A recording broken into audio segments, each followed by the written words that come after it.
जय हिंद। जैसा कि आप लोग जान रहे हैं कि क्लास 12 मैथ्स में अभी हम लोग प्रोबेबिलिटी को पढ़ रहे हैं और प्रोबेबिलिटी का यह 5वां लेक्चर है और इस 5वें लेक्चर के मदद से हम लोग जानेंगे कि कंडीशनल प्रोबेबिलिटी क्या होती है। अगर इसके पहले के लेक्चर पर थोड़ा सा ध्यान दिया जाए तो पिछले 4 लेक्चर में हमने इंडिपेंडेंट इवेंट के बारे में पढ़ा है, multiplication rule of independent event के बारे में भी जाना और उससे रिलेटेड जो आपका RS अग्रवाल बुक में पहला एक्सरसाइज है उसके हर एक प्रॉब्लम को हमने पिछले 4 वीडियो के माध्यम से सॉल्व किया है। उम्मीद करते हैं कि आप लोग उस वीडियो को देखकर अपनी कोर्स को पूरी कर रहे होंगे। आज हमारा जो टॉपिक है कंडीशनल प्रोबेबिलिटी, तो सबसे पहले हम लोग इसके डेफिनेशन को जानें, फिर उसके बाद उसके एग्जाम्पल को भी हम लोग देखेंगे जिससे हमारी समझ जो है कंडीशनल प्रोबेबिलिटी पर और मजबूत होती चली जाए। तो कंडीशनल प्रोबेबिलिटी हम लोग जो डिफाइन करते हैं वो कुछ इस तरह से है। वो क्या कहता है कि let A and B be two event associated with a random experiment, then the probability of a occurrence of A under the condition that B has already occurred and P be not equal to 0 यानी probability B not equal to 0 is called the conditional probability denoted by PA by B। तो यहाँ पर 2 event की चर्चा की गई है, एक इवेंट आपका A और दूसरा इवेंट B, और ये दोनों इवेंट जो हो रहे हैं एक ही सिस्टम में हो रहे हैं, यानी कि यह दोनों इवेंट जो हैं सेम रैंडम एक्सपेरिमेंट। ये नहीं कि ए जो इवेंट घट रहा है किसी डाई के लिए हो रहा है तो बी जो इवेंट कोई घट रहा है किसी ताश के पत्तों के लिए हो रहा है, ऐसी बात नहीं है। मतलब कि ताश की पत्ती से रिलेटेड अगर हमारा प्रॉब्लम जुड़ा हुआ है रैंडम एक्सपेरिमेंट से रिलेटेड, तो यहाँ दोनों इवेंट उसी से जुड़ा हुआ है, अलग अलग नहीं है। चूँकि आप लोग इंडिपेंडेंट इवेंट में जाने होंगे कि ये इवेंट अलग अलग भी हो सकते हैं। तो ये सारा कंडीशन है।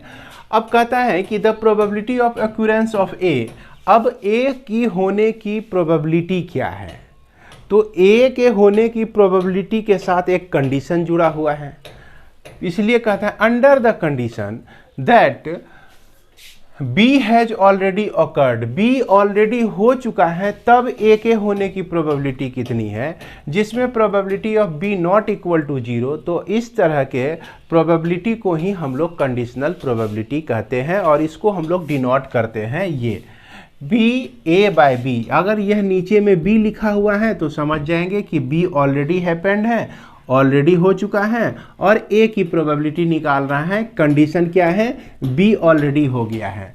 अगर हम ये इस तरह से लिख दें, इस तरह से लिखें पी एक्स बाय वाई लिखते हैं, तो इसका मतलब हो गया कि वाई ऑलरेडी हो चुका है, वाई की प्रोबेबिलिटी होने पर वह एक्स के होने की प्रोबेबिलिटी क्या होती है, वाई इवेंट ऑलरेडी घट जाने पर, वाई इवेंट हो जाने के बाद एक्स इवेंट होने की प्रोबेबिलिटी क्या होती है, ये हमको यह दर्शाता है। सबसे पहले हम लोग जानेंगे कि इसके लिए जो फॉर्मूला होता है ये क्या होता है, फिर इसके बाद इसके एग्जाम्पल पे जाएंगे ताकि हमारी समझ और भी डेवलप हो। तो इसके लिए हम लोग P A by B equal to P A intersection B by P B हम लोग लिखते हैं। उसके बाद अगर ऐसा हो जाए कि पी बी बाय ए हो जाए, हालांकि यह जो है इसके लिए इस डेफिनेशन के लिए हमारा ये हो गया, अगर पी बी बाय ए हो जाए तो probability of B intersection A by probability of A हम लोग लिखेंगे, जो नीचे में रहेगा प्रोबेबिलिटी ऑफ ए से उसको हम लोग डिवाइड कर देंगे। और एक चीज़ यहाँ पर ध्यान देना है कि अगर ए इंटरसेक्शन बी लिखा रहे या बी से इंटरसेक्शन ए लिखा रहे, बात दोनों बराबर ही होता है, क्योंकि इंटरसेक्शन जो है ना कम्यूटेटिव लॉ को होल्ड करता है, ये बात आप जान रहे होंगे। तो इसीलिए यहाँ जो हमने बी इंटरसेक्शन ए लिखा हुआ है, तो आप अगर जो हड़बड़ी में ए इंटरसेक्शन बी भी लिख देते हैं तो कोई फर्क नहीं पड़ता है, पी ए आपका हो गया। अब एक चीज़ और देखते हैं, अगर मान लिया जाए कि नंबर ऑफ सैंपल स्पेस आपका एस हो, है ना, तो ये हमारा ns जो होता है सैंपल स्पेस होता है। प्रोबेबिलिटी जो होती है किसी भी इवेंट की वो p number of e bye number of s होता है, number of e bye number of s होता है। इस चीज़ को आप लोग जान रहे हैं। अब इस प्रोबेबिलिटी को हम लोग नंबर में कन्वर्ट अगर करना चाहें तो number of a intersection b bye number of s लिख सकते हैं।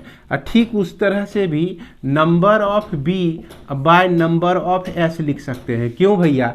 दोनों में नंबर ऑफ s इसलिए लिख सकते हैं कि दोनों जो है सेम रैंडम एक्सपेरिमेंट से रिलेटेड है, एसोसिएटेड है।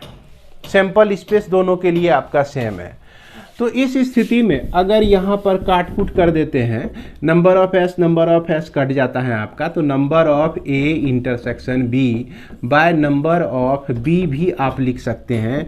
उसी तरह से इसको भी number of A intersection B by number of A भी लिख सकते हैं। तो यहाँ पर ध्यान देना है, आप चाहे तो प्रोबेबिलिटी का इस तरह का रेशियो ले लें, या तो आपके पास नंबर ऑफ इवेंट हो ए इंटरसेक्शन बी का, नंबर ऑफ इवेंट हो सिर्फ बी का, तो ये दोनों को भी डिवाइड करके आप इसको निकाल सकते हैं। पी ए बाय बी को निकाल सकते हैं, पी बी बाय ए को निकाल सकते हैं। तो ये हमारा फॉर्मूला हो गया। तो थोड़ा सा फॉर्मूला में और भी एक चीज़ बनता है, जैसे पी बी बाय ए है आपका इनटू पी ए, है ना, P B conditional A equal to probability of A intersection B. यानी कि अगर ए इंटरसेक्शन बी आपको निकालने के लिए कहा जाए तो आप उसको ऐसे भी लिख सकते हैं। और इसके हिसाब से ध्यान दीजिएगा, इसके हिसाब से probability of A conditional B या A by B into probability of B, यहाँ प्रोबेबिलिटी ऑफ बी इस तरह से भी लिख सकते हैं। आप चाहें तो इस फॉर्मूला का भी उपयोग कर सकते हैं। हालांकि जब आप प्रॉब्लम को बनाएंगे तो इस तरह का प्रॉब्लम आपको, इस तरह का फॉर्मूला का इस्तेमाल करने के लिए बहुत ज़्यादा आने वाला है। तो अभी तक तो हमने जाना सिर्फ फार्मूला को जाना, लेकिन कंडीशनल प्रोबेबिलिटी को हम लोग अभी भी बिल्कुल अच्छी तरीके से डिलीवर नहीं किए हैं, उसको डिस्कस नहीं किए हैं। अब एक एग्जांपल लेके हम लोग करते हैं। एक एग्जांपल हम लोग लेते हैं, एक बहुत सिंपल सा एग्जांपल लेते हैं। एग्जांपल 1 लेते हैं। एक आपका बैग है, इस बैग में जो है 2 रेड बॉल है। रेड बॉल जो है आपका 2 है और 3 जो है ब्लैक बॉल है। ये तीनों जो है आपका ब्लैक बॉल है। क्लियर है? अब क्या किए कि हमने पहला जो है इससे एक बॉल को निकाला। एक बॉल जो है हम लोग चाहते हैं कि रेड निकालने की प्रोबेबिलिटी। उसके बाद सेकेंड ड्रॉ में हम क्या करते हैं कि एक ब्लैक निकालते हैं, ब्लैक बॉल को निकालते हैं। फर्स्ट ड्रॉ में चाहते हैं कि रेड और सेकेंड ड्रॉ में हम चाहते हैं कि ब्लैक आए। इसकी प्रोबेबिलिटी क्या है भैया? तो सबसे पहला कि अगर हम लोग इवेंट ए हम लोग ऐसा मान लेते हैं कि ड्राइंग ए रेड बॉल कोई इवेंट ए को मान लेते हैं, तो इसकी प्रोबेबिलिटी कितनी हो जाएगी? तो पी ए हमारा निकालना आसान है। रेड बॉल की संख्या 2 है, टोटल बॉल की संख्या 5 है, तो यह पी ए बाय क्या हो जाएगा? पी ए इक्वल टू 2/5 हो जाएगा। अब हम चाह रहे हैं कि ब्लैक बॉल को निकालने की प्रोबेबिलिटी क्या होगी यदि आपका एक रेड बॉल फर्स्ट ड्रॉ में ऑलरेडी निकल चुका है। तो हमको निकालना क्या है, थोड़ा सा इसको मैं साफ करता हूं कि ड्रॉइंग ए ब्लैक बॉल।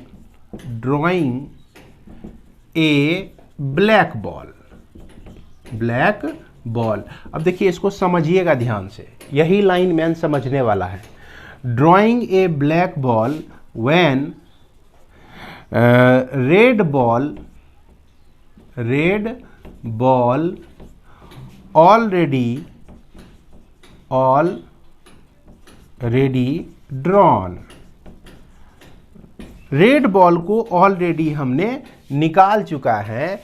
ये कंडीशन इसके साथ लग गया कि अब बताइए कि उसमें से ब्लैक बॉल निकालने की प्रोबेबिलिटी क्या होगी, जबकि रेड बॉल को आपने ऑलरेडी निकाल चुका है।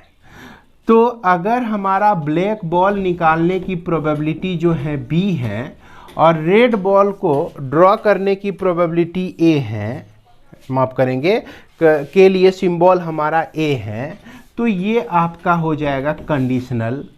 समझे कि ब्लैक बॉल यानी कि B इवेंट होने की प्रोबेबिलिटी क्या होगी, जबकि A यानी कि रेड बॉल ऑलरेडी हमारा निकाला जा चुका है। तो इसी को हम लोग क्या कहते हैं, कंडीशनल प्रोबेबिलिटी कहते हैं। अब इसको जो है डायरेक्ट हम लोग यहाँ से सोचते हैं कि देखिए एक रेड बॉल हमने निकाल दिया है, ये रेड बॉल हमारा निकला हुआ है, तो यहाँ से हट गया, तो यहाँ पे बच गया अब 4। यही 4 सैंपल स्पेस में ब्लैक बॉल हम लोग निकालना चाहते हैं। क्या निकालना चाहते हैं, ब्लैक बॉल। अब यह जो ब्लैक बॉल निकलेगा आउट ऑफ 4 बॉल ही निकलेगा, चूँकि रेड बॉल ऑलरेडी एक निकल चुका है, तो बचा हुआ कितना बॉल है हमारा, 4 ही बॉल बचा हुआ है। 4 बॉल में हमारे पास 3 बॉल जो हैं ऑलरेडी ब्लैक हैं, तो ब्लैक बॉल इस कंडीशन में निकलने की प्रोबेबिलिटी क्या हो जाएगी आपका, 3 ब्लैक हैं और 4 आपका क्या कहते हैं टोटल बॉल है। तो इसकी प्रोबेबिलिटी PB/A = 3/4 हो जाएगा। तो ये तो बहुत छोटा सा एग्जाम्पल था कि हमारा ब्लैक बॉल निकालने की प्रोबेबिलिटी क्या होगी, जबकि रेड बॉल ऑलरेडी निकल चुका। तो इसमें हम लोग दूसरा एग्जाम्पल देखते हैं कि मान लिया जाए कि a pair of dice is throne, यानी कि एक जोड़ा डाइस को हम लोग थ्रो करते हैं। इसके साथ एक इवेंट, पहला कंडीशन क्या है, अच्छा इसके पहले कंडीशन पर जाने से पहले हम लोग जो है 2 डाई को अगर थ्रो करते हैं तो इसका सैंपल स्पेस हम लोग जाने क्या होता है, सैंपल स्पेस। तो सैंपल स्पेस को हम लोग S से डिनोट करते हैं। तो आपको याद होगा कि 1 1 1 2 1 3 1 4 1 5 इस तरह से 1 6 है ना, 1 2 1 2 2 2 3 इस तरह से हमारा टोटल जो है 36 जो है आपका सैंपल स्पेस में एलिमेंट आ जाते हैं। नंबर ऑफ S = हमारा 36 हो जाता है। ये चीज़ तो आप लोग क्लास 10 में भी पढ़े हुए हैं, क्लियर है। अब यहाँ पर इस डाई के साथ पहला इवेंट क्या जुड़ा हुआ है, ई इवेंट जो है 2 नंबर्स जो है आपका, जब हम लोग थ्रो करते हैं 2 नंबर्स आर डिफरेंट, ये दोनों नंबर जो हैं डिफरेंट आते हैं, तो आपको प्रोबेबिलिटी निकालना है। मान लीजिए कि यह आपका A है और ये आपका B है, तो प्रोबेबिलिटी निकालना है क्या कि the sum of the numbers is 6, the sum of numbers is 6, clear है। यानी कि आपको प्रोबेबिलिटी निकालना है B/A। अब यहाँ पर इसको सोचिए, B कंडीशनल A कहा, यानी कि ये पहला कंडीशन है, कंडीशन जो है 2 नंबर्स आर डिफरेंट। जब भी इसको हम लोग थ्रो करते हैं कि 2 नंबर डिफरेंट आते हैं, तो इसमें टोटल नंबर जो है आपका 36 है। इसमें सेम नंबर 1 1 है, 2 2 है, और फिर उसके बाद 3 3 है, और उसके बाद इसमें 4 4 भी होगा, और इसमें बाद जो है 5 5 भी होगा, और उसके बाद 6 6 भी होगा। ये 6 नंबर ऐसे हैं जो कि सेम है, लेकिन यहाँ पहला इवेंट कह रहा है कि 2 नंबर्स आर डिफरेंट, दोनों नंबर्स जो हैं आपका डिफरेंट हैं। इस 6 को छोड़कर बाद बाकी जितने भी नंबर आगे पीछे बचे, तो दोनों नंबर आपका क्या है, डिफरेंस है। तो हम अगर पता लगाएं कि नंबर ऑफ A जो है कितना है भैया, ये A हम माने हुए हैं, इसको दोनों नंबर आपका डिफरेंस है, तो इस 36 इवेंट में से 6 इवेंट को आप छोड़ दीजिए, तो हमारा बच जाता है 30 इवेंट बच जाता है, जिसमें हमको ये दिखता है कि ये 2 नंबर ऑलवेज जो है आपका डिफरेंट है, सेम नहीं है, क्लियर है। अब कहता है कि the sum of the number is 6, तो sum of the numbers is 6 के लिए हम देखते हैं कि 1 अगर 5 आ जाए तो इसका सम 6 होता है। उसके बाद आपका 2 अगर 2 के साथ 4 आ जाए तो यह भी आपका 6 होता है। 3 के साथ 3 आ जाए तो यह भी आपका 6 होता है। 4 के पास साथ 2 आ जाए तो यह भी आपका 6 होता है। 5 के साथ 1 आ जाए तो यह भी आपका 6 होता है। अब यहाँ पर हमारा प्रोबेबिलिटी निकालना है बी का। इसकी प्रोबेबिलिटी निकालनी है जबकि यह कंडीशन ऑलरेडी हैपेंड है या ऑकर्ड है। तो इसके लिए फॉर्मूला हमारा बना हुआ है B intersection A by P A बना हुआ है। तो सबसे पहले बी इंटरसेक्शन ए हमको चाहिए। अगर इस दोनों में ए और बी हमारा दिया गया है ए इंटरसेक्शन बी, तो ए में वैसे ही सब इवेंट हैं जिसमें कि दोनों नंबर अलग अलग हैं आपका। अब बी में एक ही ऐसा एक इवेंट है जिसमें दोनों नंबर सेम है, बाद बाकी दोनों नंबर आपके अलग अलग हैं। अगर हम कहें कि दोनों में कॉमन कौन कौन सा होगा, तो कॉमन तो हम कहेंगे कि 1 5 इसमें भी होगा तो इसमें भी होगा आपका, और 2 4 इसमें भी होगा तो इसमें भी होगा। ए में ए इवेंट में भी शामिल होगा। और 3 3 इसमें है लेकिन इसमें शामिल नहीं होगा क्योंकि 3 3 यहाँ पहले ही कट चुका है आपका। उसके बाद 4 2 और उसके बाद 5 1। इस तरह से हम देखते हैं कि number of A intersection B जो है आपका क्या मिलता है, 4 मिलता है। तो चलिए probability of B intersection A by probability of A को हमने बताया था कि number of A intersection B भी आप लिख सकते हैं या बी इंटरसेक्शन ए लिखिए, बात बराबर है। और इसको भी आप नंबर ऑफ ए लिख सकते हैं। तो number of A intersection B देखिए आपका 4 हो गया, और नंबर ऑफ ए जो है आपका कितना है यहाँ पर 30 है। तो इस तरह से 2/15 इसकी प्रोबेबिलिटी हो जाएगी। किसकी प्रोबेबिलिटी? इस इवेंट के होने की प्रोबेबिलिटी। किस कंडीशन में? जबकि यह कंडीशन आपका दिया रहे तो इस कंडीशन में होने की प्रोबेबिलिटी जो है 2/15 हो जाएगी। तो उम्मीद करते हैं कि कुछ कुछ अब समझ में आप लोगों को आ रहा होगा। इसके बाद हम एक एग्जाम्पल और लेते हैं। हम लोग एग्जाम्पल नंबर 3 को देखते हैं। इसमें क्या करते हैं कि ए डाई इज थ्रोन, एक डाई को हमने फेंका, और इसमें कहता है क्या कि प्रोबेबिलिटी निकालने के लिए। कैसा probability? Probability of getting a number greater then 4, यानी कि 4 से बड़ा नंबर आने की probability. When an odd number has awkward, अगर ऐसा हो कि ऑड नंबर ही हमारा आता है, किसी डाई को थ्रो करते हैं तो ऑड नंबर ही आता है, तो उस स्थिति में क्या संभावना है कि थ्रो जब हम दूसरी बार डाई को करते हैं या किसी डाई को थ्रो करते हैं तो वो हमको ग्रेटर देन 4 ही दिखाता है, इसकी क्या संभावना है? तो यहाँ पर आप देख रहे हैं कि 2 इवेंट आपस में जुड़ा हुआ है। एक पहला इवेंट जो है वो आपका ऊपर चला जाएगा, प्रोबेबिलिटी ऑफ ए, और कंडीशन जो है, जो कंडीशन आपका दिया गया है कि ऑड नंबर है जो ऑकर्ड, ये आपका नीचे चला जाएगा। तो यहाँ पर बी जो है ये क्या हो गया? Getting an odd number, an odd number. तो एक ऑड नंबर जो है इस डाई में कौन कौन से होते हैं भैया?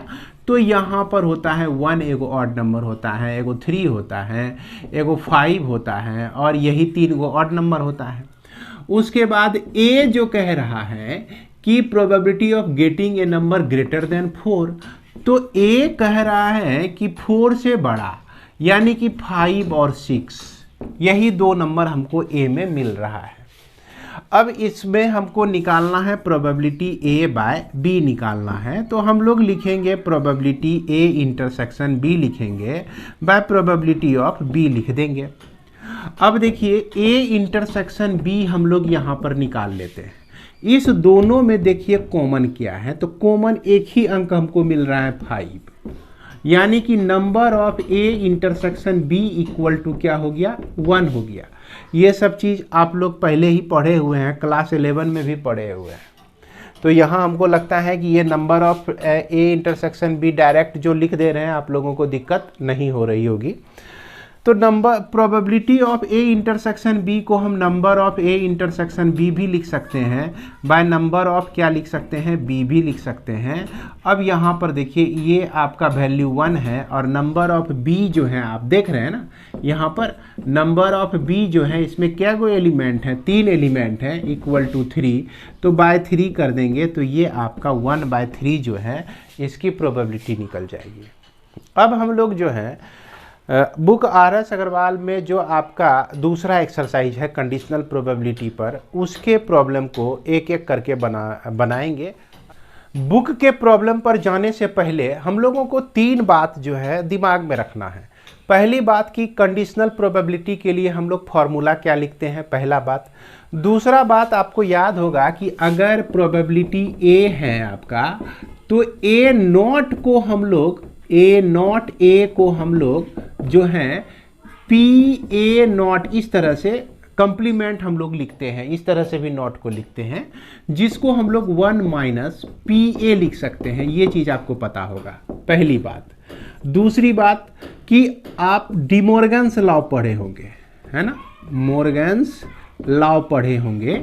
अगर A और यूनियन B का कंप्लीमेंट एक साथ हो तो इसका कंप्लीमेंट जब अलग अलग जाता है, ए पर भी कंप्लीमेंट हो जाता है, बी पर भी कंप्लीमेंट हो जाता है, तो ये यूनियन से इंटरसेक्शन हो जाता है, ये आपको पता होगा।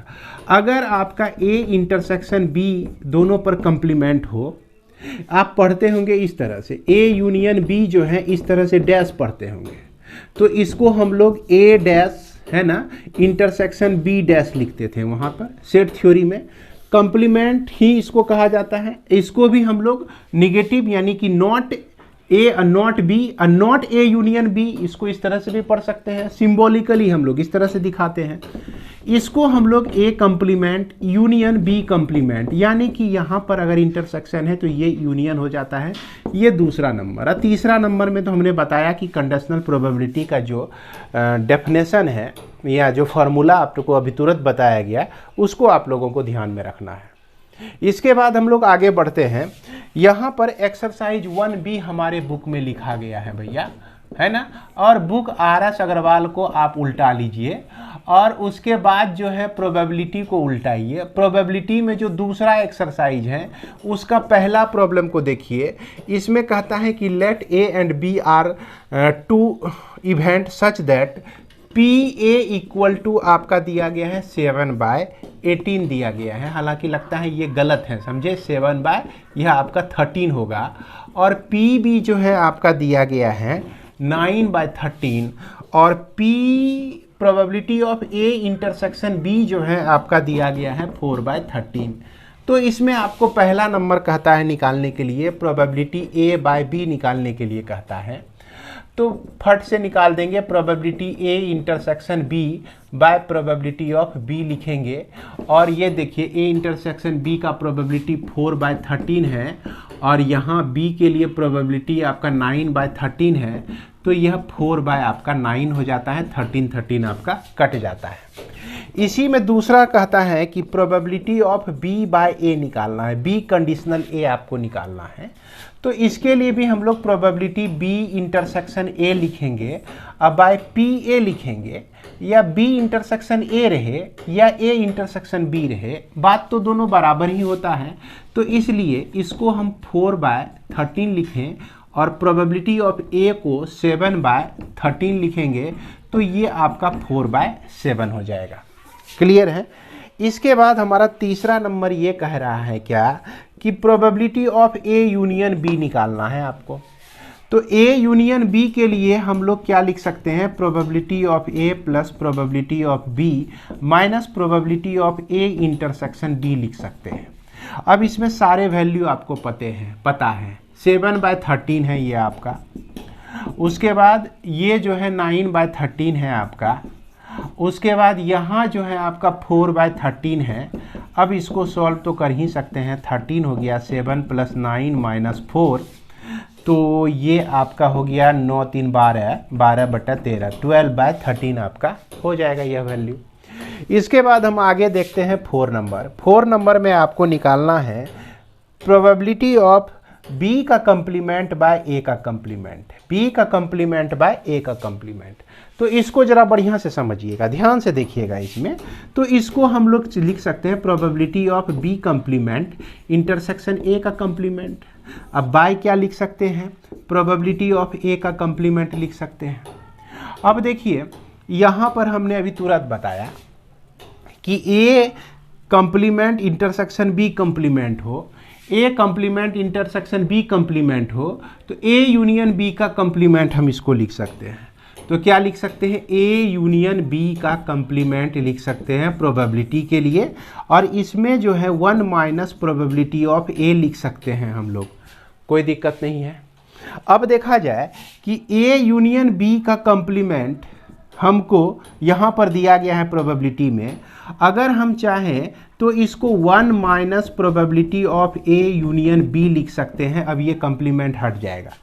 कंप्लीमेंट निकालने के लिए सिंपल है, 1 में माइनस कर देते हैं, जैसा कि यहाँ भी हमने पी ए का कंप्लीमेंट निकालना है, नॉट ए निकाल दिया गया है, तो 1 में इसको माइनस कर देंगे तो पी ए नॉट हमको मिल जाएगा। उसके बाद ये आपका 1 माइनस पी ए का कंप्लीमेंट हट गया। इससे क्या हो गया कि कंप्लीमेंट हमारा हट गया। अब देखिए यहाँ पर 1 माइनस ए यूनियन बी की प्रोबेबिलिटी अभी आप तुरंत निकाले हैं, probability of A union B जो कि 12/13 है, तो यहाँ पर 12/13 लिख देंगे। अब 1 माइनस, अब प्रोबेबिलिटी ऑफ ए जो है आपका देखिए 7/13 है, तो यहाँ पर -7/13 लिख देंगे और इसको सॉल्व कर देंगे। 1/13 और यह 13 माइनस 7 6 हो जाएगा बाय 13, ये 13 कट गया तो ये आपका 1/6 मिल जाता है। तो इसी तरह से जो है क्वेश्चन नंबर 2, 3, 4 इसी तरह का प्रॉब्लम है। ये सारे प्रॉब्लम का सिर्फ सॉल्यूशन चलिए आप लोगों को नोटबुक पर हम ले चलते हैं और उसमें आपको ऑलरेडी सॉल्व किया हुआ प्रॉब्लम को हम समझाने की कोशिश करते हैं। हालांकि हमें उम्मीद है कि आप लोग इसे बना ही लेंगे, लेकिन फिर भी मेरे तरफ से आप लोगों को सॉल्यूशन प्रोवाइड किया गया है इस एक्सरसाइज के सारे प्रॉब्लम का। अगर आपसे नहीं बनता है, आपको दिक्कत होती है कहीं बनाने में, तब जाके आप इस वीडियो को और भी आगे देख सकते हैं कंडीशनल प्रॉब्लम को सॉल्व करने के लिए। तो जैसा कि आप लोग देख पा रहे होंगे इस बुक में इसी एक्सरसाइज के प्रॉब्लम को हम लोग सॉल्व कर रहे हैं। ये एक्सरसाइज आपका बुक RS अग्रवाल का जो प्रोबेबिलिटी चैप्टर है उस चैप्टर का दूसरा एक्सरसाइज है, कंडीशनल प्रोबेबिलिटी का एक्सरसाइज है, जिसमें अभी तुरंत हमने क्वेश्चन नंबर 1 को आप लोगों के लिए सॉल्व किया। तो क्वेश्चन नंबर 2 में भी कुछ उसी तरह से है। इसमें भी आपका ये देखिए प्रोबेबिलिटी ऑफ ए दिया गया है, प्रोबेबिलिटी ऑफ बी दिया गया है, probability of A union B यहाँ पर दिया गया है। इसमें पहला हमको निकालना है ए इंटरसेक्शन बी। तो ए इंटरसेक्शन बी की प्रोबेबिलिटी निकालने के लिए probability of A plus probability of B minus probability of A union B हम लोग लिखेंगे। अगर यहाँ इंटरसेक्शन है तो यहाँ यूनियन हो जाएगा, यहाँ अगर यूनियन ला देते हैं तो यहाँ इंटरसेक्शन हो जाएगा। इस तरह का फॉर्मूला आप सेट थ्योरी में भी पढ़े होंगे। सारे वैल्यू को आप रख दीजिए इसमें और उसके बाद इसको सॉल्व कर दीजिए, तो यही 4/11 आपको मिल जाएगा। उसके बाद probability of A conditional B निकालना है, तो इसके लिए आपने ये फॉर्मूला पढ़ा है और इस फॉर्मूले में सारे वैल्यू को रख के आप इस तरह से इसको सॉल्व कर सकते हैं। ठीक उसी तरह से पी बी बाय ए को भी हम यहाँ से निकाल सकते हैं। P A intersection B by P A लिखेंगे, ए नीचे में है तो यहाँ भी प्रोबेबिलिटी ऑफ ए ही आ जाएगा, यहाँ डिनोमिनेटर में बी है तो यहाँ भी हमारा बी ही आ जाएगा। तो इसको हम लोग 4/11 जो कि आपका ऑलरेडी निकला हुआ है 4/11 है ना, पी ए इंटरसेक्शन बी निकला हुआ है 4/11 रख दिए और पी ए जो है 5/11 रख दिए, तो 4 आपका 5 हो जाएगा। और पी प्रोबेबिलिटी ऑफ ए का कंप्लीमेंट बाय अंडर बी का कंप्लीमेंट है ना। तो इसके लिए हम तो ऐसे तो लिखेंगे ही, ए का कॉम्प्लीमेंट इंटरसेक्शन बी का कॉम्प्लीमेंट बाय बी का कॉम्प्लीमेंट। अब इसको हम लोग 1 माइनस पी बी लिख सकते हैं, और इस दोनों को अगर मिला देते हैं तो ये इंटरसेक्शन है, तो यहाँ आपका यूनियन हो जाएगा। अब इस कॉम्प्लीमेंट को हटाने के लिए हम 1 minus P A union B कर सकते हैं, और ए यूनियन बी जो है आपका प्रॉब्लम में ही दिया गया है, A union B 7/11।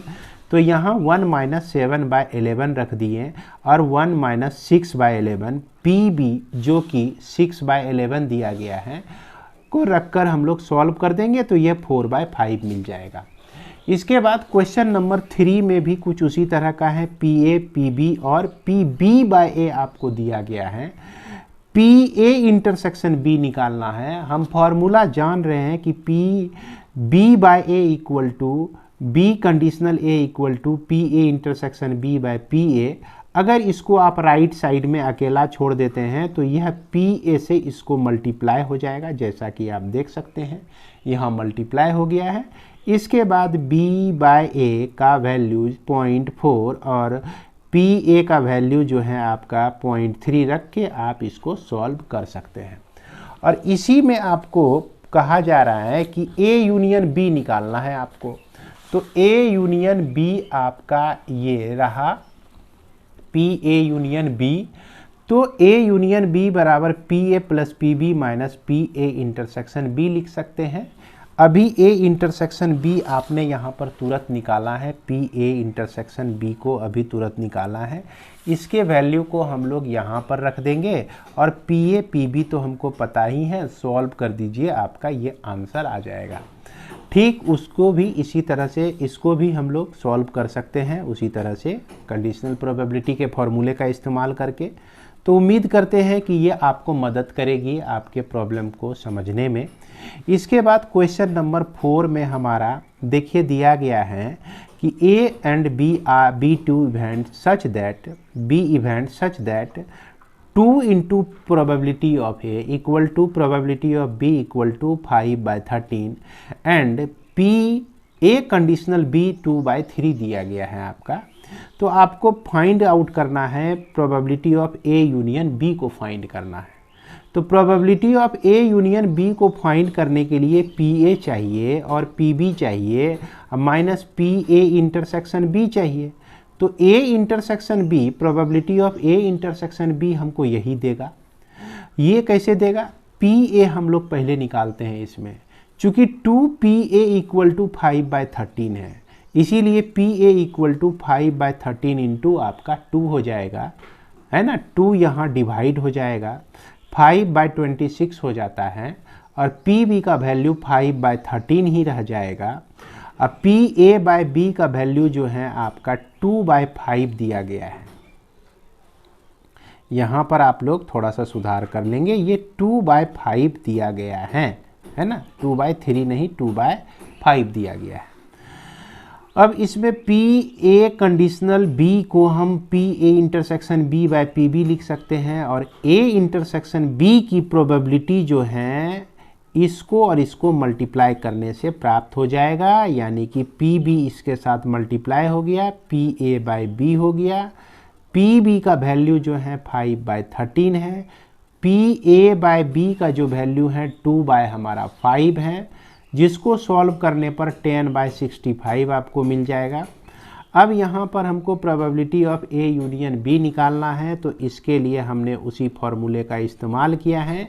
A union A intersection B की प्रोबेबिलिटी हमने अभी तुरंत 10/65 निकाल लिया है, और इस सारे वैल्यू को रख दीजिए। पी ए का वैल्यू 5/26 है, और पी बी का जो वैल्यू है यह 5/13 है आपका, और यहाँ पी ए इंटरसेक्शन बी का वैल्यू 10/65 है। इसको सॉल्व कर दीजिए, ये आपको 11/26 दे देगा। तो उम्मीद करते हैं कि आप लोग इससे अपना लाभ लेंगे। इसके बाद हमारा क्वेश्चन नंबर 5। क्वेश्चन नंबर 5 में क्या कह रहा है कि a die is rolled if the outcomes is an even number. यहाँ कह रहा है कि इसका आउटकम जो है भैया इवन नंबर होता है। What is the probability that it is a number greater than 2। तो इसकी प्रोबेबिलिटी क्या होगी कि नंबर जो हमारा आएगा वह ग्रेटर देन 2 होगा अगर उसका आउटकम जो है हमेशा इवन नंबर रहता है। तो ये हमारा कंडीशन हो गया, ये हमारा क्या हो गया, कंडीशन हो गया, और इसकी प्रोबेबिलिटी हमको यहाँ पर निकालनी है। तो सैंपल स्पेस अगर डाई का हम देखें तो ये तो आपका 6 होता है, क्लियर है। ए जो इवेंट हम लोग माने हुए हैं, getting an even number, even number होने की प्रोबेबिलिटी कितनी है, क्योंकि ये कंडीशन जो है ऑलरेडी हो चुका होता है ना। आउटकम्स जो है हमेशा इवन नंबर ही होता है। इसके होने पर तो इसके होने की प्रोबेबिलिटी कितनी है, तो इसके होने की प्रोबेबिलिटी में हम क्या देख रहे हैं कि इवन नंबर 2 4 6 है आपका, 2 4 6 है आपका। तो number of A equal to 3 हो जाएगा, 3 एलिमेंट यानी 3 इवेंट है इसमें। अब प्रोबेबिलिटी ऑफ ए निकालना है आपको, तो 3 बाय हम क्या कर देंगे, 6 कर देंगे, तो हाफ प्रोबेबिलिटी इसकी निकल जाएगी। अब उसके बाद कहता है कि बी ग्रेटर देन 2, तो 2 से बड़ा है ना, कौन कौन से नंबर है, 3 है, 4 है, 5 है और 6 है। इसकी प्रोबेबिलिटी कितनी है भैया, तो 4 बाय 6 है, चूँकि सैंपल स्पेस 6 है, यहाँ नंबर ऑफ इवेंट 4 हैं, दोनों को हम डिवाइड कर दिए, number of B by number of S, है कि नहीं, नंबर ऑफ बी बाय, याद होगा आपको प्रोबेबिलिटी ऑफ ई जो निकालते थे number of E bye number of S करते थे। अब यहाँ पर बी की प्रोबेबिलिटी निकालना है तो number of B by number of S हो जाएगा। तो वही कंडीशन यहाँ पर है जिसके चलते यह 2/3 हो गया। लेकिन यहाँ पर हमको ए इंटरसेक्शन बी की भी प्रोबेबिलिटी चाहिए, चूँकि फॉर्मूला में कहता है कि बी इंटरसेक्शन ए भाई हमको चाहिए, कंडीशनल है। तो अब देखते हैं कि इस दोनों में हमारा कॉमन क्या क्या है। तो इस दोनों में हमारा कॉमन 4 और 6 है, देख लीजिए 4 और 6 इसमें भी हैं, 4 और 6 इसमें भी हैं। तो दो ऐसे एलिमेंट हैं जो दोनों में कॉमन है। तो इस दोनों एलिमेंट के लिए कितनी प्रोबेबिलिटी हमारी होगी, 2/6 हो जाएगी, जिसको 1/3 हम लिख सकते हैं। अब चलते हैं कंडीशनल प्रोबेबिलिटी पे। Probability of getting a number greater than 2 when even number comes always, outcomes are even number.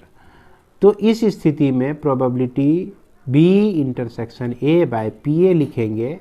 B intersection 1/3 है और पी ए जो है हमारा 1/2 है।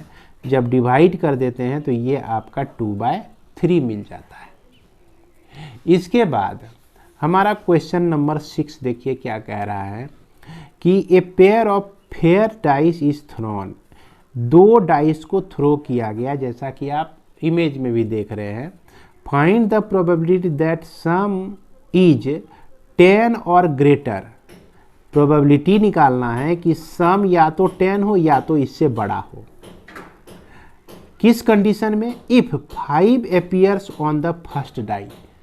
5 जो है हमेशा पहले डाई में आपका अपीयर होता है। इस कंडीशन में आपको निकालना है इसकी प्रोबेबिलिटी।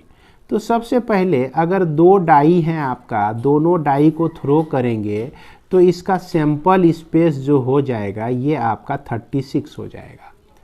क्यों, क्योंकि 1 1 1 2 1 3 1 4 1 5 1 6 आने की घटना आने की चांस है। 2 1 2 2 2 3 2 4 2 5 2 6, इस तरह से 3 1 3 2 3 2, इस तरह से हमारा 36 सैंपल स्पेस में एलिमेंट होते हैं। अब चलते हैं हम लोग कि सबसे पहला इवेंट हम इसी को निकालते हैं कि 5 appears on a first die.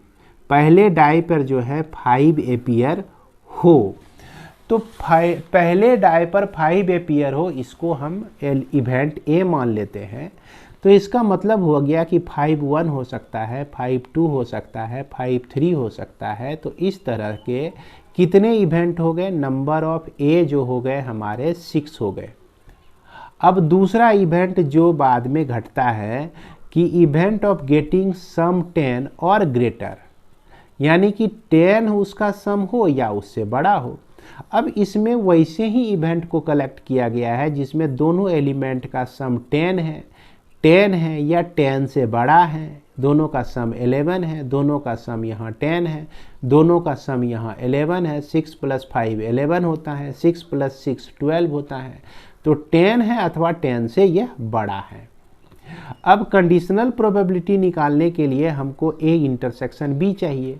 अब दोनों में देख लीजिए कि यह 5 जो है आपका दोनों में है, अब 5 6 जो है आपका दोनों में है, यहाँ भी है यहाँ भी है, तो दो ऐसे इवेंट हैं जो कि दोनों में हमारा कॉमन है। जब कॉमन है तो number of A = 6, number of B = भी 6 हो गया और number of A intersection B = 2 हो गया। प्रोबेबिलिटी B/A निकालना है तो इसको हम लोग number of A intersection B number of A भी लिख सकते हैं, या probability of A intersection B probability of B भी लिख सकते हैं, A भी लिख सकते हैं, ऐसे भी लिख सकते हैं। तो अभी हमको जो सहूलियत होगा हम उसको लिखेंगे। नंबर दिया हुआ है तो नंबर को ही डायरेक्ट हम लोग लिख लेते हैं, है कि नहीं। तो यहाँ पर देखिए ये 6 नंबर है और ये जो है 2 है, तो 2 आपका 6 यानी कि 1/3 हो जाएगा। इसके बाद क्वेश्चन नंबर 7 जो कि आपका क्वेश्चन नंबर 12, अगर 7 आप बना लेते हैं तो इस बुक में जो आपका क्वेश्चन नंबर 12 है, 12 पे नज़र डाल सकते हैं आपका 12, तो 12 भी आपका इसी तरह का प्रॉब्लम है।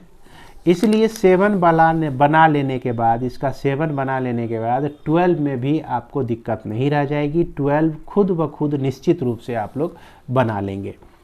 इसमें भी वही बात है जैसा कि अभी बोर्ड पर हमने समझाया आपको तुरंत कि a pair of dice thrown if 2 numbers are a pairs on them are different, दोनों नंबर जो हैं डिफरेंट होते हैं, तो find the probability that sum of the numbers is 6, दोनों का सम जो है 6 हो और the sum of the numbers is 4 or less, 4 हो या तो उससे छोटा हो। तो सबसे पहला हमारा सोचने का काम यही है कि यहाँ दोनों नंबर डिफरेंट होते हैं, तो डिफरेंट नंबर आने का चांसेस देखिए कितने इवेंट ऐसे हैं जिसमें कि नंबर्स आपका डिफरेंट है। यानी कि डबलेट को हटा दीजिए, 1 1 2 2 3 3 4 4 को हटा दीजिए, आप 5 5 को हटा दीजिए, 6 6 को हटा दीजिए, यानी कि 6 गो ऐसा इवेंट है जिसको हम हटा देंगे और बाद बाकी हम जो भी इवेंट देखेंगे सब में हमारा जो है डिफरेंट नंबर है। जैसे 2 6 डिफरेंट है, 3 1 डिफरेंट है, 3 4 डिफरेंट है। तो इस तरह से हमको ये जो है 36 माफ़ करेंगे 30 मिल जाएगा, क्योंकि सैंपल स्पेस 36 होते हैं और 6 तो इधर हट गए तो हमारा कितना बच गया, 30 बच गया। तो इसको हम लोग नोट कर लिए। इसके बाद हमारा E1 इवेंट मान लेते हैं कि getting a sum of numbers is 6, तो दोनों नंबर को मिला के उसका सम 6 हो जाए तो 1 + 5 कीजिए 6 होता है, 2 + 4 कीजिए 6 होता है, 3 + 3 कीजिए 6 होता है, 4 + 2 कीजिए 6 होता है, 5 + 1 कीजिए 6 होता है। अब दोनों के लिए कॉमन ये A और E1, तो यहाँ पर आपका देख रहे हैं यह A है और उसके बाद यहाँ पर जो है आपका E1 है, तो यहाँ पर देखिए यह भी डिफरेंट है तो यह भी चले आएगा, यह भी डिफरेंट है तो यह भी आ जाएगा, इसमें भी है उसमें भी है, ये दोनों सेम है तो ये यहाँ पर नहीं आएगा, ये आ जाएगा, ये आ जाएगा, यानी कि ये 4 कॉमन है। तो इसलिए इस दोनों के लिए number of A intersection E1 = 4 हो जाएगा। अब प्रोबेबिलिटी ऑफ E1/A = आप देख ही रहे हैं 4 अब बाय 30, PA का वैल्यू हमारा 30 है, PA का वैल्यू हमारा 30 है। और उसके बाद जो है इस तरह से हम लोग 2/15 निकाल सकते हैं। ठीक उसी तरह से आपका E2 भी है, ये कह रहा है कि the sum of the numbers is 4 or less, 4 होना चाहिए या इससे छोटा होना चाहिए, सम 4 हो गया। यहाँ देखिए 3 है इस दोनों का सम, 1 + 3 4 है, 1 + 2 3 है। तो इस तरह से इस दोनों में हमारा कॉमन जो होगा वो डिफरेंट वाला एलिमेंट आ जाएगा और इसका नंबर हो जाएंगे 4 और ई कंडीशनल प्रोबेबिलिटी में हमारा 2/15 ही आ जाएगा। इसके बाद हमारा क्वेश्चन नंबर 8 है और 8 को अगर बना लेते हैं तो इस एक्सरसाइज में क्वेश्चन नंबर 14 आपको बनाने में कोई दिक्कत नहीं होगी। यानी कि 14 और ये क्वेश्चन नंबर 8 आपका लगभग दोनों सेम है। यहाँ पर भी 4 दिया गया है, यहाँ पर सिर्फ A6 दिया गया है। 14 में A6 दिया गया है और यहाँ पर A4 दिया गया है, बस इतना ही अंतर है, दोनों का आंसर भी सेम होगा। अब इसको पढ़ते हैं हम लोग कि a coin is tossed and then a die is thrown, find the probability of obtaining A4 it being given that head comes up. Head हमेशा ऊपर आता है, तो उस कंडीशन में 4 आने की प्रोबेबिलिटी क्या होगी। तो सबसे पहला तो सिंपल स्पेस देखेंगे, क्वाइन को टॉस करते हैं, फिर डाई को भी टॉस करते हैं। क्वाइन को टॉस किए तो हेड आ सकता है, डाई को टेल टॉस करते हैं तो 1 आ सकता है, 2 आ सकता है, 3 आ सकता है, 4, 5, 6 इस तरह से आ सकता है। तो इसीलिए सैम्पल स्पेस में H1, H2, H3 है ना। अब यदि टेल आता है, टेल के बाद आने के बाद हम डाई को थ्रो करते हैं तो T1 हो सकता है, टेल 2 भी हो सकता है, टेल 3 भी हो सकता है, T4 भी हो सकता है, T5 भी हो सकता है। तो ये हमारा सैम्पल स्पेस जो कि 12 है आपका। ज़रूरत पड़ेगी तो इसका उपयोग करेंगे, नहीं तो नहीं करेंगे। अब गेटिंग ए हेड, तो हेड वाले जितने भी इवेंट हैं उस सब को हम कलेक्ट कर लिए, जो कि आपका कितना है 6 है।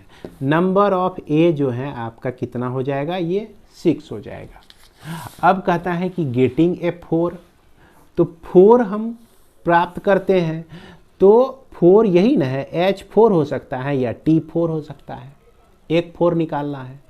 अब इस दोनों में कॉमन क्या है, इस दोनों में कॉमन है H4 ही कॉमन है, जो कि सिंगल एलिमेंट है।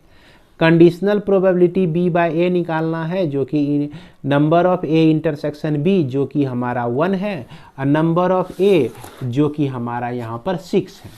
तो यहाँ हम लोग 6 रख देंगे और ये हमारा आंसर हो जाएगा। इसके बाद हमारा क्वेश्चन नंबर 19 और 18, इसमें आप 18 देखेंगे, यानी कि इस बुक में क्वेश्चन नंबर आप 9 बना लीजिए और उसके बाद चले जाइए आप 18 पर। तो दोनों सेम प्रॉब्लम है, डिट्टो सेम है। 2 coin are tossed, what is the probability of coming up. 2 coins are tossed, what is the probability of getting off, है ना। 2 head, if it is known that at least 1 head comes up, और इसमें भी देख लीजिए कि at least 1 head comes up, 2 heads at least 1 head comes up, same problem है। तो इसको भी बड़ी आसानी से हम लोग बना सकते हैं, बहुत हार्ड ये प्रॉब्लम नहीं है आपका, क्योंकि ये सारे प्रॉब्लम जो हैं इजी सब थे, इसीलिए मैंने आप लोगों को इस तरह से बना के दिया है। तो सिंपल स्पेस आपका HH, HT, TH, TT हो सकता है, जो कि 4 हो सकते हैं। एटलीस्ट 1 हेड, तो 1 हेड में HT भी हो सकता है, TH भी हो सकता है और HH भी हो सकता है। कम से कम 1 हेड होना चाहिए, 2 हेड आ जाएगा तो चलेगा। तो यहाँ इवेंट जो है, नंबर ऑफ इवेंट 3 हो गए। अब B में जो है आपको कह रहा है क्या 2 हेड्स हमको हम चाहते हैं, 2 हेड्स चाहते हैं। तो 2 हेड आने की प्रोबेबिलिटी जो है, एक ही एलिमेंट है 2 हेड के लिए, तो number of B equal to 1। अब A इंटरसेक्शन B आप निकालते हैं तो इसमें और इसमें हमारा कॉमन HH ही होता है, जो कि number of A intersection B equal to 1 हो जाता है। अब यदि प्रोबेबिलिटी ऑफ B/A निकालते हैं तो ये आपका 1/3 आ जाता है। इसके बाद हमारा क्वेश्चन नंबर 10, क्वेश्चन नंबर 10 आप देख सकते हैं, इसमें कह रहा है क्या कि 3 coins are tossed, find the probability that all coins show head if at least one of the coins show head। यानी कि कम से कम 3 कॉइन में एक कॉइन हमेशा अगर हेड को शो करे, इस कंडीशन में तीनों हेड आने की प्रोबेबिलिटी जो है, ऑल कॉइन में हेड आने की प्रोबेबिलिटी क्या है। तो सैंपल स्पेस हमारा 8 हो जाता है और ये कहता है कि कम से कम 1 हेड आने की प्रोबेबिलिटी हमको हमेशा है, ये एक हेड तो आता ही है, यही कंडीशन है आपका। तो इसमें भी एक हेड कम से कम है, इसमें भी एक हेड है, 2 है तो चलेगा। इसमें भी कम से कम एक हेड है, 2 है तो चलेगा। इसमें भी कम से कम एक हेड है या 2 भी हैं तो चलेगा। इसमें कम से कम एक हेड है तो ले लेंगे। इसमें भी एक हेड है, इसमें भी एक हेड है। तो इससे हमने सेलेक्ट कर लिया एक हेड वाले या 2 हेड वाले या 3 हेड वाले को। ये हमारा नंबर ऑफ LA जो है 7 हो जाएगा। इसके बाद B में जो हमको चाहिए सिर्फ हेड हेड हेड, तो यानी कि रिक्वायरमेंट एक इवेंट का है और इस दोनों का इंटरसेक्शन जो है हमारा सिर्फ एक ही हो जाएगा, हेड हेड हेड। ये चीज़ इसमें भी है तो ये चीज़ आपका यहाँ भी है। समझ रहे हैं बात को? इसलिए इसकी जो इसमें इवेंट नंबर ऑफ इवेंट जो हो जाएंगे 1 हो जाएंगे। अब प्रोबेबिलिटी B/A निकालना है, यानी कि प्रोबेबिलिटी निकालना है हेड हेड हेड आने का, जबकि कम से कम एक हेड तो हमारा हर एक बार आता ही है। तो इसको हम इस तरह से लिख सकते हैं जो कि आपका 1/7 हो जाएगा। तो इसी के साथ इस वीडियो को मैं विराम देता हूँ। आप अपने कमेंट में ज़रूर लिखिएगा कि आपको कितना समझ में आया, 20% समझ में आया कि 50% समझ में आया कि 100% समझ में आया। अब इस 100 से अगर आपका कम रहता है तो मैं इस चीज़ को नोट कर लूँगा कि भविष्य में इसके ऊपर मैं फिर से एक वीडियो आप लोगों को लिए बनाऊँ। तो अब मैं विराम देता हूँ असली में। जय हिंद, जय भारत।